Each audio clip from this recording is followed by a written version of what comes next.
तुम्ही पाहत आहात MCN न्यूज मराठी।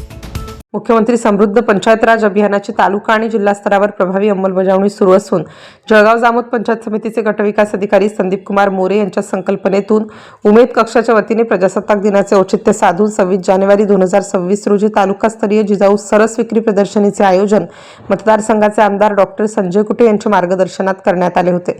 हे आयोजन महाराष्ट्र राज्य ग्रामीण जीवनोन्नती अभियान उमेद अंतर्गत करण्यात आले होते। ग्रामीण भागातील महिलांच्या उपजीविकेत वाढ करून त्यांचे जीवनमान उंचावणे व महिलांना आर्थिकदृष्ट्या सक्षम करत लखपती दिदी घडवण्याच्या उद्देशाने या प्रदर्शनाचे आयोजन करण्यात आले होते। या प्रदर्शनीचे उद्घाटन माजी मंत्री तथा आमदार डॉक्टर संजय कुटे यांच्या हस्ते फीत कापून करण्यात आले।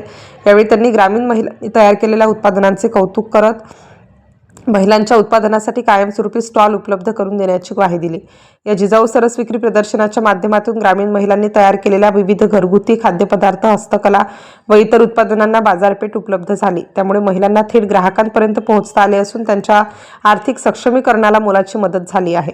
या प्रदर्शनीमध्ये जामोद, सुनगाव, भेंडवड खुर्द, आसलगाव, पिंपळगाव, काळे, खांडवीवाडी, बुद्रुक, वडपाणी, वडशिंगी आदी गावातील 17 महिला बचत गटांनी सहभाग नोंदवला होता। या सर्व गटांची मिळून एका दिवसात सुमारे 86,000 रुपयांची आर्थिक उलाढाल झाली। ही बाब महिलांच्या उद्योगशीलतेचे प्रतीक ठरली।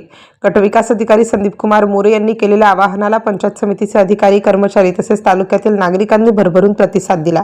मोठ्या संख्येने नागरिकांनी प्रदर्शनाला भेट देत महिलांच्या उत्पादनाची खरेदी केली।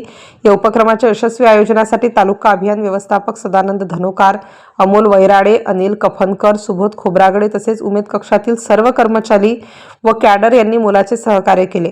कार्यक्रमास गटशिक्षणाधिकारी श्रीकांत जोशी, सहाय्यक प्रशासन अधिकारी प्रशांत इंगळे, कनिष्ठ प्रशासन अधिकारी रमेश वानखडे यांच्यासह इतर अधिकारी व कर्मचारी मोठ्या संख्येने उपस्थित होते।